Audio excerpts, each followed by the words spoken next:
Dear Patriots, before the news starts, please subscribe to our patriotic channel by clicking the subscribe button. Give us a thumbs up to this video. Don't forget to leave your opinion below in the comments section.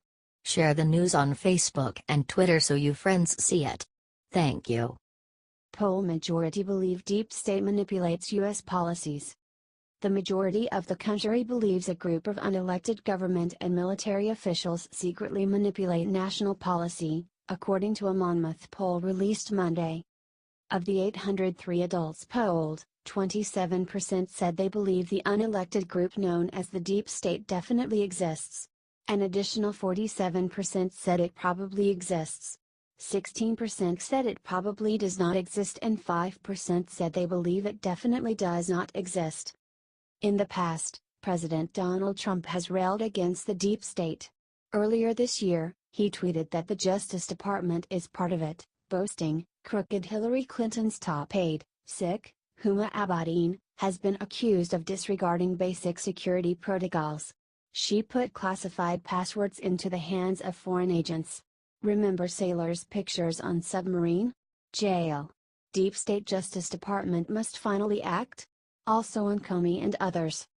Republicans and independents were more likely to respond that they believe in the existence of the deep state, with 31% and 33% respectively. Only 19% of Democrats said the deep state definitely exists. Approximately 80% of those polled also indicated they believe the U.S. government is monitoring or spying on the activities of American citizens. 53% said they believe the activity is widespread, and 29% said the monitoring is happening, but is not widespread. Only 14% said they believe there is no monitoring happening at all. Few respondents, or 18%, said they believe government monitoring is usually justified. 53%, however, said that government monitoring is only sometimes justified, and an additional 28% said it is rarely or never justified. The poll has a margin of error of 3.5 percentage points and included a random sample of 803 adults. The survey was conducted in English via landline telephones and cell phones.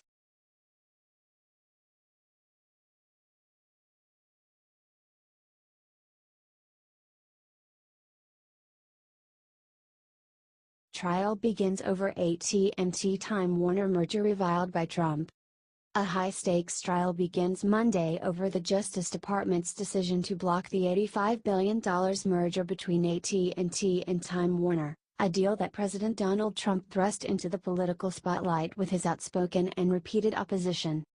But District Judge Richard Leon has tamped down efforts to make politics a factor in the trial, rejecting calls from both the companies and former DOJ officials to examine whether the White House improperly interfered in the government's review process.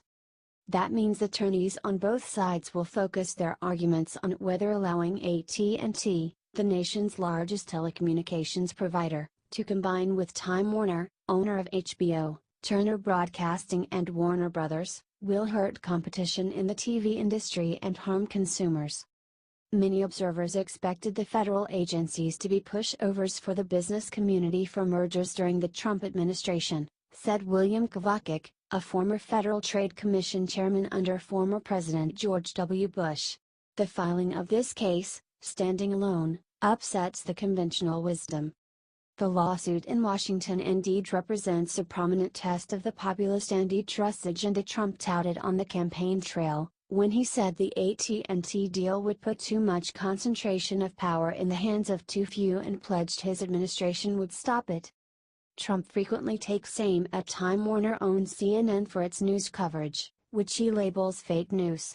Those fiery remarks have raised concerns among some lawmakers and advocates, even those who oppose the deal, that Trump's ire may have swayed the Justice Department's thinking in the case. Even so, the DOJ's opposition to the deal on the grounds it could raise prices and limit competition has garnered support from a number of public interest groups and consumer advocates who have split with the Trump administration on most other policy matters. This is a huge test case for the administration's commitment to challenge further consolidation and domination of major media and communications platforms, said Gene Kimmelman, president of advocacy group Public Knowledge, who served as DOJ antitrust chief counsel under former President Barack Obama. The trial is also a key moment in the 6-month tenure of Trump's DOJ Assistant Attorney General for Antitrust, Mark Delraham. Before joining the administration, Delraham said in a TV interview he didn't see any significant issues that would keep the AT&T Time Warner deal from moving forward. Since assuming his DOJ role, however, he's taken a different tack, speaking about his preference for structural remedies to corporate mergers, such as forcing divestitures, when the transaction poses a threat to competition. Delraham says this tougher approach applies even if the companies in question are not direct competitors, so-called vertical mergers that have historically attracted less scrutiny from U.S. regulators. One such transaction, the 2011 union of Comcast and NBC Universal, was approved by the Obama Justice Department with a set of behavioral conditions that, among other things, temporarily restricted how the combined company priced online products. AT&T and Time Warner say their deal is comparable. The Trump DOJ offered AT&T and Time Warner multiple options for structural changes to gain government approval, including selling off CNN parent Turner Broadcasting or DirecTV, but the companies balked at those offers because, they said, the deal's value comes from marrying the two lines of business. Sources close to those negotiations said at the time that CNN appeared to be the main sticking point for the government. Justice Department officials later said the companies themselves offered to jettison CNN, an offer DOJ rejected. AT&T CEO Randall Stephenson pushed back on that narrative, saying he never offered to sell CNN and had no intention of doing so. Antitrust watchers say the judge's ruling could influence how the government regulates feature media mergers, at the Justice Department and at the Federal Communications Commission. Fernando Lagarda, an antitrust professor at American University's Washington College of Law, believes a DOJ win would be fodder for those who argue for more scrutiny of programmer-distributors' relationships and reinforce concerns that such pairings can weaponize content to punish competitors. A company win, on the other hand, would give future vertical mergers a case on the books that suggests regulators should take a light-handed approach, added Lagarda, who served as policy counselor at Time Warner Cable, which spun off from Time Warner in 2009.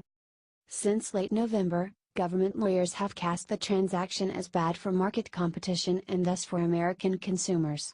They say a conjoined AT&T and Time Warner would have an incentive to use its size and might to shut out internet upstarts and inflate cable bills that already cause customers to gripe. Expertise and real-world experience alike will demonstrate that this proposed transaction poses an unacceptable threat to competition and consumers, DOJ asserted in a pretrial brief. The companies, meanwhile, have questioned the DOJ's motives for blocking the merger and asked that communication logs between the White House and top agency officials be turned over as evidence of possible meddling. Leon rejected that request, saying their reasoning for obtaining the information was not strong enough.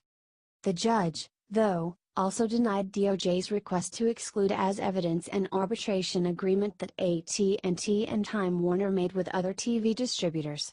That contract precludes the companies from withholding their programming and licensing disputes, a concession they say should placate the government's concerns about shaking down competitors. AT&T paints the merger as a fight for relevance. The Dallas-based company, which bought satellite television provider DirecTV in 2015, contends that Netflix, Amazon and Google's YouTube have become leading players in the market, distributing some of the nation's most popular programming to subscribers that now number in the millions. This merger has never been about making Time Warner programs less accessible or more expensive, the companies said in a pre-trial brief. Just the opposite, it is about making Time Warner and AT&T more competitive during the revolutionary transformation that is occurring in the video programming marketplace. AT&T says acquiring Time Warner's trove of marquee media properties will enable the company to offer new products that better meet the demands of always connected customers while creating business savings that result in lower prices for its subscribers. The outcome of the AT&T Time Warner case is likely to have implications for whether the telecom and media industries continue to consolidate and how legacy players compete with the advances of less regulated technology companies. This could be an interesting signpost about how that market is going to evolve, Lagarde said.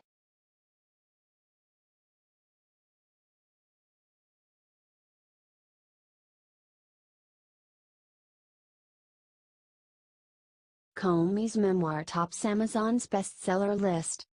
Former FBI Director James Comey's book is not scheduled for release until the middle of next month, but pre-orders for the memoir climbed to the top of Amazon's list of bestsellers over the weekend amid yet another bureau shakeup.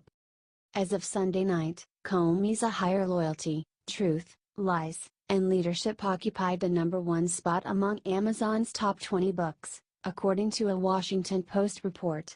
Its ascendance came during a weekend in which President Donald Trump lashed out at the Russia investigation of Special Counsel Robert Mueller and celebrated his Attorney General's firing of FBI Deputy Director Andrew McCabe, who had served under Comey.